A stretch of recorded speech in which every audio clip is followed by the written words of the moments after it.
el 1 de septiembre de 1939 marcó el inicio de la Segunda Guerra Mundial en Europa con la invasión alemana de Polonia.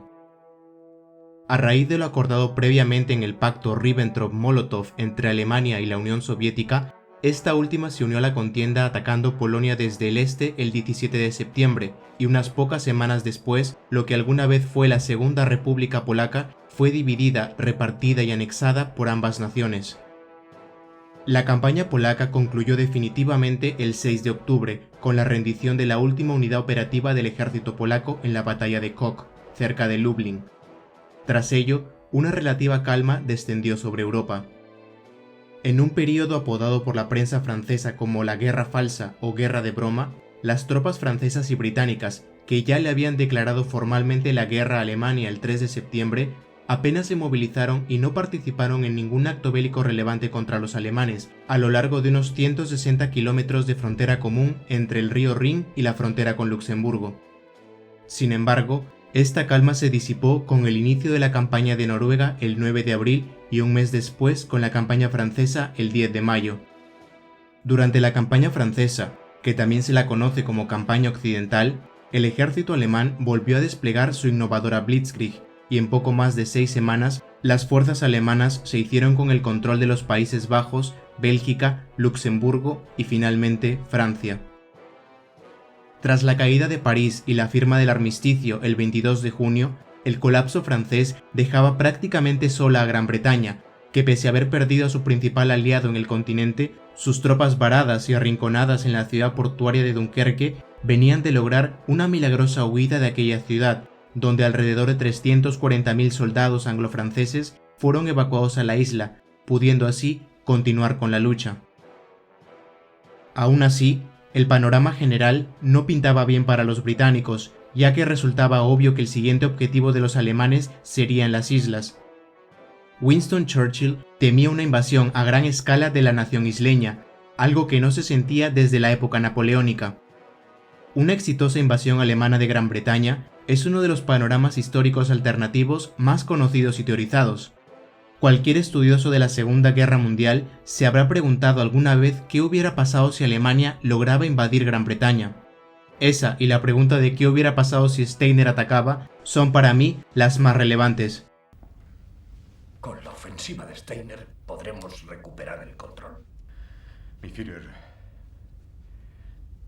Steiner no ha podido reunir suficientes tropas. No ha habido ofensiva. Pero bueno, volviendo a lo anterior, pasa que hubo un acontecimiento que siempre ha pasado desapercibido en la historia, y es un hecho que nos cuenta que, en cierto modo, los alemanes llegaron a pisar y ocupar suelo británico. Es más, estos territorios fueron de los últimos en ser liberados de la ocupación alemana, y me estoy refiriendo a las llamadas Islas del Canal, un pequeño archipiélago de pequeñas islas pertenecientes y dependientes de la corona británica, que durante la Segunda Guerra Mundial se convirtieron en la única parte de las islas británicas que fueron ocupadas. Pero ¿cómo es que estos territorios, tan cercanos a Inglaterra y probablemente tan estratégicos para una eventual invasión, llegaron a ser ocupados por los alemanes? El día de hoy, seguidores, descubriremos uno de los acontecimientos históricos más olvidados de la guerra, pero cuya historia resulta sumamente interesante. Acompáñenme a descubrirla.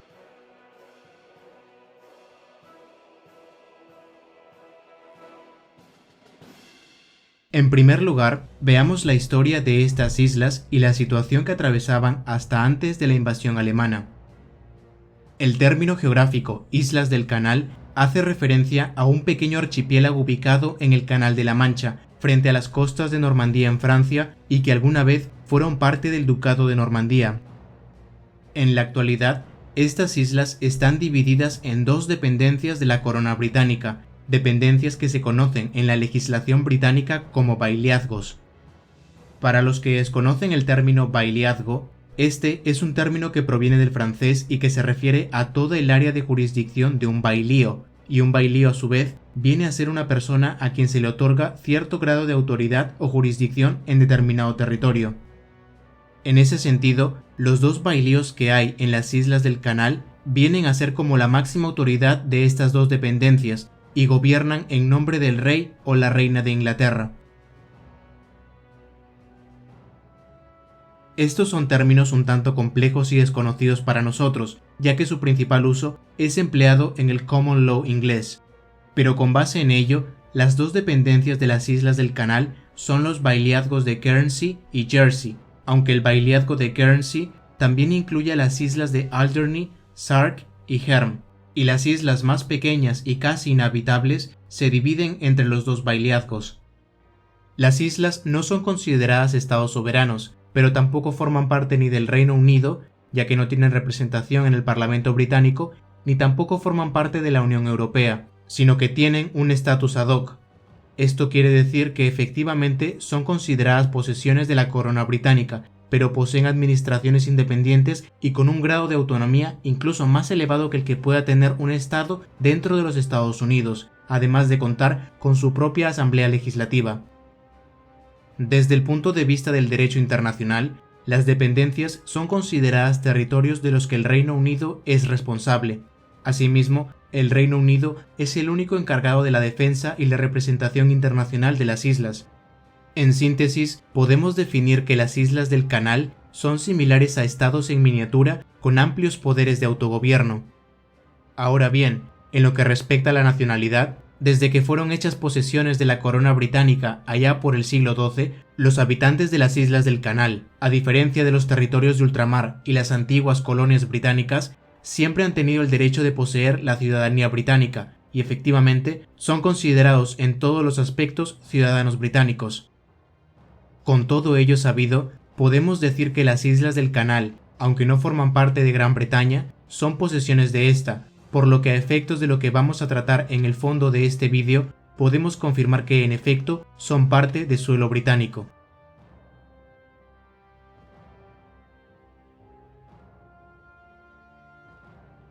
Pasemos a ver ahora el preludio de la situación vivida en las islas hasta antes de la invasión. Desde que el gobierno británico le declaró la guerra a Alemania el 3 de septiembre de 1939 hasta el inicio de la campaña francesa el 10 de mayo del año siguiente, pocas cosas habían cambiado en la vida en las islas. Tanto el comercio exterior como el turismo, por ejemplo, continuaron desarrollándose con normalidad. A diferencia del Reino Unido, el servicio militar obligatorio no existía en las islas. Toda esta situación cambió una vez que comenzó la campaña occidental y el imparable avance alemán a través de Bélgica, los Países Bajos y Luxemburgo. A medida que avanzaban los días y semanas, la guerra se acercaba cada vez más a suelo británico. Ya para inicios de junio, la caída de Francia parecía cuestión de semanas. El 15 de junio, una semana antes de firmarse el armisticio y siendo conscientes de que después de Francia seguirían las islas británicas, el alto mando del ejército británico informó que las islas del canal no tenían importancia estratégica, por lo que su defensa ante una eventual invasión alemana carecía completamente de sentido. Como consecuencia, y a pesar de las reticencias del primer ministro Winston Churchill, el gobierno británico comenzó con la evacuación del personal militar de las islas, y podría decirse que estaba entregando la posesión más antigua de la corona sin disparar un solo tiro, y dejando su suerte en un primer momento a 91.000 personas que vivían allí. Tal y como mencionó Frank Falla en La Guerra Silenciosa, las islas del canal habían sido desmilitarizadas y declaradas una ciudad abierta. El 16 de junio, Londres ordenó a las autoridades de los dos bailiazgos que pusieran a disposición tantos barcos como fueran posibles para ayudar con la evacuación de las tropas británicas. Para el 20 de junio, las últimas tropas abandonaron las islas del canal.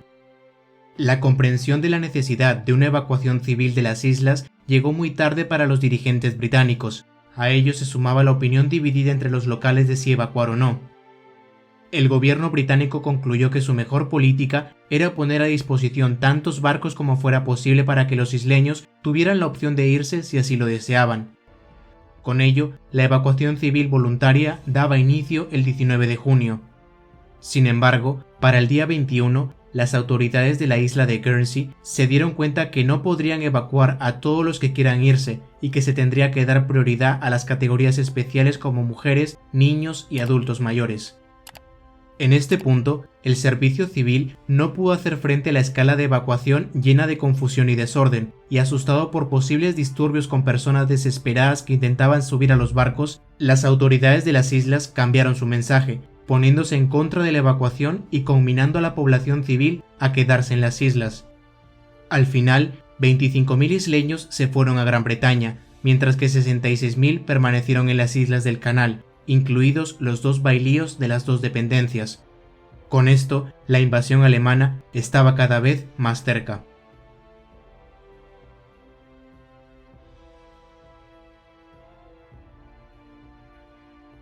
En un primer momento, los alemanes no se dieron cuenta de que las islas habían sido desmilitarizadas, por lo que se acercaron a ellas con cautela. El 28 de junio, la Luftwaffe envió un escuadrón de bombarderos sobre las islas y bombardearon los puertos de Guernsey y Jersey, donde al menos 44 isleños murieron. El 30 de junio, la Wehrmacht inició los preparativos para una invasión planificada de las islas con tropas de asalto, con el nombre en clave de Operación Grünpfeil. Pero poco antes de iniciarse, ocurrió un hecho paralelo que cambió los planes de invasión. Ese mismo día, un piloto de reconocimiento de la Luftwaffe realizó un aterrizaje en el abandonado aeródromo de Guernsey para determinar el nivel de defensa. El piloto informó que las islas no estaban defendidas, por lo que un pelotón de aviadores fue trasladado esa misma noche a Guernsey por aviones de transporte Junkers. Un policía local los recibió entregándoles una carta firmada por el bailío de Guernsey que decía: «Esta isla ha sido declarada isla abierta por el gobierno de Su Majestad del Reino Unido. No hay fuerzas armadas de ningún tipo. El portador ha sido instruido para entregarle esta comunicación a usted. Él no entiende el idioma alemán». El oficial superior alemán, el teniente coronel Albrecht Lanz, pidió que lo llevaran ante el bailío de la isla. Se dirigieron en un coche de la policía al Royal Hotel, donde se reunieron con el bailío y otros funcionarios de la isla. El teniente coronel Lanz anunció a través de un intérprete que Guernsey estaba ahora bajo ocupación alemana. De esta forma, la Luftwaffe se adelantó a los planes de invasión conjunta de la Wehrmacht. En cierto modo, se reivindicó por lo ocurrido en Dunkerque. Posteriormente, Jersey se rindió el 1 de julio. La isla de Alderney, donde solo quedaban algunos isleños, fue ocupada el 2 de julio, y un pequeño destacamento alemán viajó desde Guernsey a Sark, que se rindió el 4 de julio. Las fuerzas alemanas consolidaron rápidamente sus posiciones en las islas, trajeron infantería, establecieron comunicaciones y algunas defensas antiaéreas, además de un servicio aéreo directo con la Francia ocupada. Sin embargo, la ocupación de las islas del Canal tendrían al principio un enfoque distinto en comparación con otros países ocupados, y es que no sería una ocupación como la de Francia, Países Bajos y mucho menos Polonia, sino que, en palabras del bailío de Guernsey, Ambrose Sherwill, se trató de una ocupación modelo. Duncan Barrett, autor del libro Las Islas Británicas de Hitler, lo explica de la siguiente manera. Respecto a la ocupación de las islas del Canal, Adolf Hitler lo vio como una oportunidad para un poco de relaciones públicas. Quería demostrar que los alemanes podían llevar a cabo una ocupación sin los abusos de poder y la violencia que estaban ocurriendo en otros lugares. Consideró que las islas del Canal eran su trampolín hacia las islas británicas. Como uno de los puntos de esta ocupación modelo, se reorganizó la administración civil, a cargo del coronel Friedrich Schumacher, quien llegó el 9 de agosto a Jersey para establecer una estructura de mando de asuntos civiles con extensiones en las demás islas. Paralelamente, Albrecht Lanz fue designado como primer comandante de las Islas del Canal, asumiendo la autoridad que antes ostentaba Jorge VI de Inglaterra. Un punto importante aquí es que las autoridades alemanas permitieron que los bailíos siguieran teniendo autoridad en las islas, con la diferencia de que ahora solo respondían únicamente ante el comandante. Esto ayudó en gran medida a los alemanes, ya que dio a entender a los habitantes de las islas que con sus mismos gobernantes en una parte del poder, su vida diaria no cambiaría mucho. Por otro lado, las autoridades alemanas realizaron otros cambios significativos, como el cambio de la zona horaria para alinear a las islas con la mayor parte de Europa continental, el cambio de la regla de tránsito para conducir por la derecha y como medio de pago se utilizaron los Reichsmarks de ocupación. Al mismo tiempo, también se permitió que continuara el entretenimiento como los cines y el teatro. Mientras tanto, la opinión de la mayoría de los isleños sobre la resistencia u oposición al dominio alemán probablemente fue expresada por John Lewis, un médico de Jersey que vivió de primera mano la ocupación alemana. Cualquier tipo de sabotaje no solo era arriesgado, sino completamente contraproducente. Más importante aún, habría repercusiones instantáneas en la población civil, que era muy vulnerable a todo tipo de represalias. Bajo esa idea, se puede inferir que los isleños no participaron en una resistencia activa contra la ocupación, sino que simplemente aceptaron a sus ocupantes con todo lo que ello implicaba. Hasta este punto de la historia, la vida en las islas se desarrolló con cambios más que todo burocráticos, pero la situación cambiaría drásticamente en los años posteriores. A mediados finales de 1941, el bailío de la isla de Guernsey, Ambrose Sherwill, había expresado su malestar con el gobierno británico por una serie de incursiones fallidas de comandos en las islas, ya que estas actividades militares resultaban en la pérdida de vidas entre la población civil, por lo que pidió expresamente a Londres que dejaran en paz a las islas del Canal. Ante esta situación, Hitler consideraba que las islas se encontraban precariamente defendidas, por lo que ordenó a la organización Todt, la famosa organización encargada de varios proyectos de ingeniería en Alemania y los países ocupados, que desarrollara un plan de defensa con numerosas fortificaciones para convertir a las islas en una fortaleza inexpugnable. El plan fue finalizado por la organización y presentado a Hitler en septiembre de 1941, con una duración estimada de 14 meses. 6 meses después, en marzo de 1942, Hitler emitió la directiva del Führer número 40, que pedía la creación de un muro atlántico que tenía como fin impedir una invasión aliada del continente europeo. Con ello, las fuerzas alemanas de ocupación y la organización Todt construyeron fortificaciones, carreteras y otras instalaciones en las islas del Canal. Se daba inicio así a los grandes cambios en la vida de los isleños. Desde el comienzo del proyecto e incluso antes, los alemanes importaron trabajadores esclavos a las islas, algunos de ellos procedentes de la Unión Soviética, que se encargaron de gran parte de la construcción del proyecto. También se reclutó mano de obra extranjera pagada de la Europa ocupada, incluidos trabajadores franceses, belgas y neerlandeses. Por otra parte, se reclutaron forzosamente a unos 2.000 republicanos españoles que se habían refugiado en Francia y que fueron entregados a los alemanes por el gobierno de Vichy. Pero hasta ese momento no se usó para ninguna construcción mano de obra local, aunque la necesidad económica llevó a muchos isleños a aceptar el empleo ofrecido por los alemanes en las construcciones. A finales de 1942, las islas del Canal se encontraban entre las partes más fuertemente fortificadas del muro del Atlántico, en particular Alderney, que es la más cercana a Gran Bretaña, y a menudo se decía que las islas estaban mucho mejor defendidas que las playas de Normandía, aunque su verdadera relevancia final la veremos en unos instantes. Para 1943, los alemanes ya tenían construidos muchos campos de internamiento para albergar a los trabajadores, para que así se mantuvieran alejados de los isleños.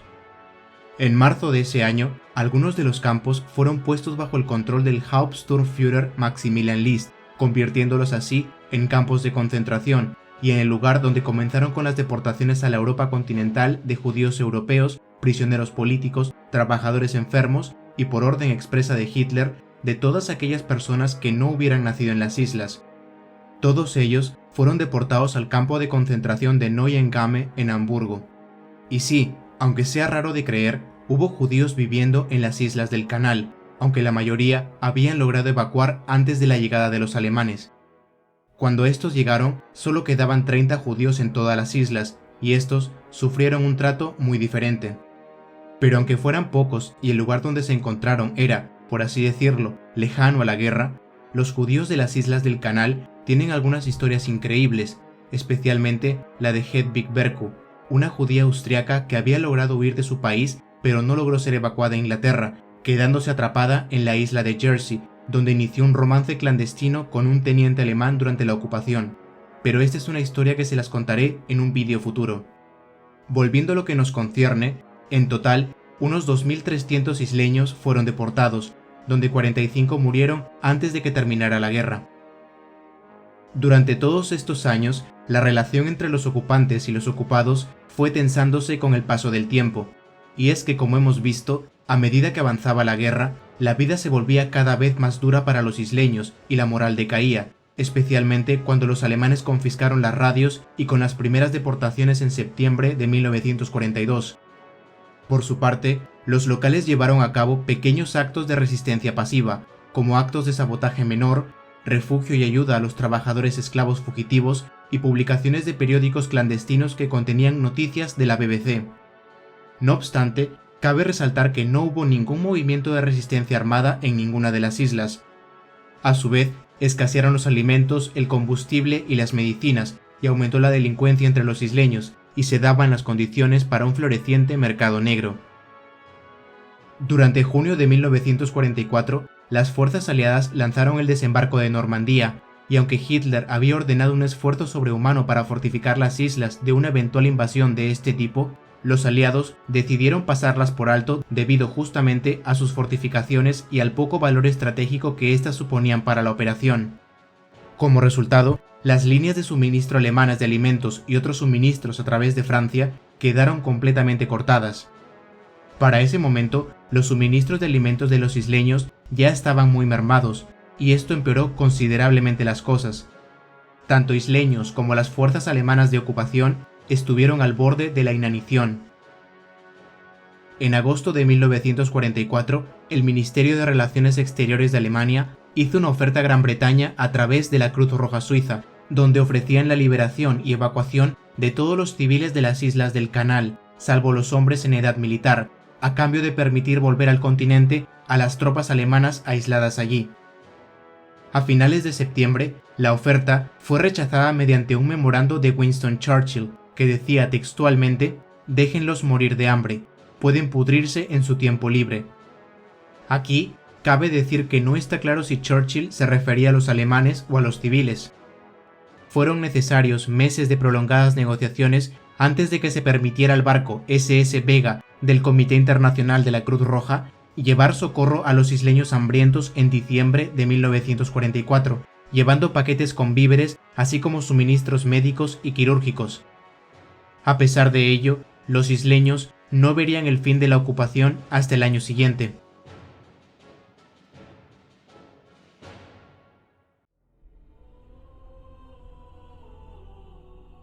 El 8 de mayo de 1945, a las 10 de la mañana, las autoridades alemanas informaron a los isleños que la guerra había terminado.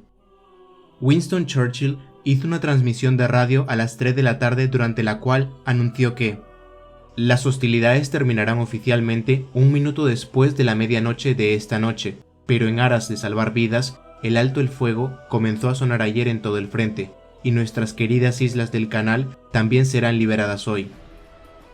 A la mañana siguiente, el 9 de mayo, el HMS Bulldog llegó al puerto de Saint Peter en la isla de Guernsey, y las fuerzas alemanas se rindieron incondicionalmente a bordo del buque al amanecer.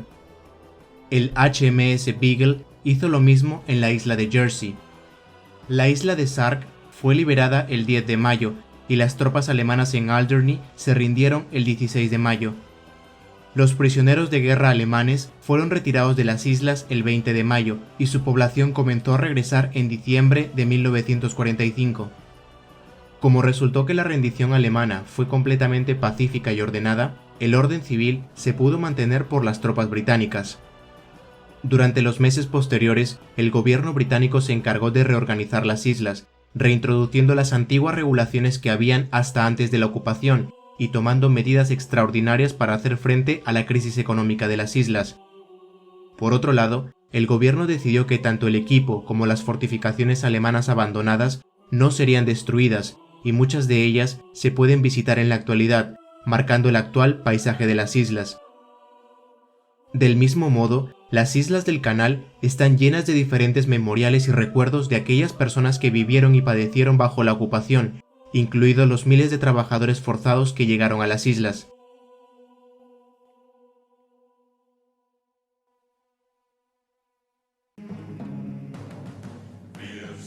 Esto ha sido todo por hoy, no te olvides de darle me gusta y ya nos vemos en la próxima batalla.